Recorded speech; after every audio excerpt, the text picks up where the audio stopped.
Quand elle l'a rencontré, elle avait l'impression d'avoir trouvé l'homme idéal. Il était attentionné, romantique, toujours les mots qu'il fallait.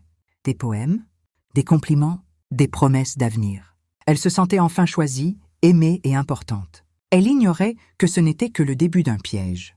Peu à peu, les compliments ont laissé place aux critiques. Sa façon de s'habiller n'allait plus. Son apparence n'était jamais assez bien. Ses choix étaient systématiquement remis en question.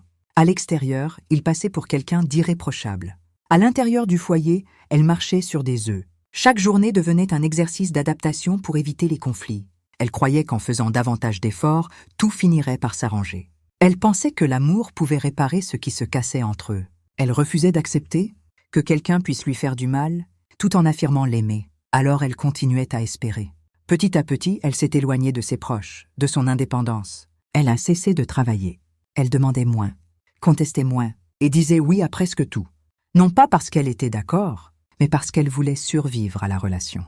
Lorsqu'elle évoquait un départ, les enfants devenaient un sujet de pression et de culpabilité. Puis un événement a tout changé. Un jour, elle a découvert qu'il la trompait. Elle l'entendit même s'en vanter. Puis quelque chose se brisa.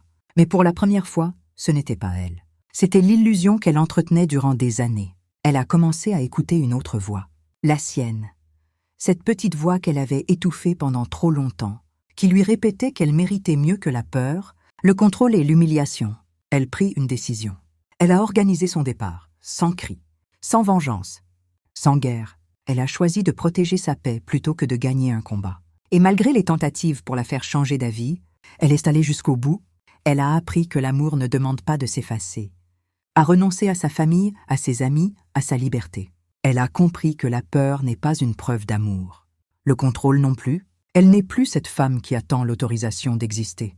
Elle est devenue une femme qui pose des limites, qui se protège avec courage, qui agit lorsqu'une frontière est franchie.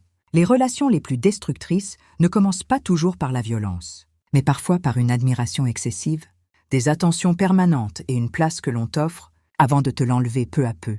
Lorsque quelqu'un t'éloigne de ceux que tu aimes, te pousse à douter de toi-même et te fait vivre dans la peur, il ne prend pas que ta liberté. Il prend ta capacité à te reconnaître.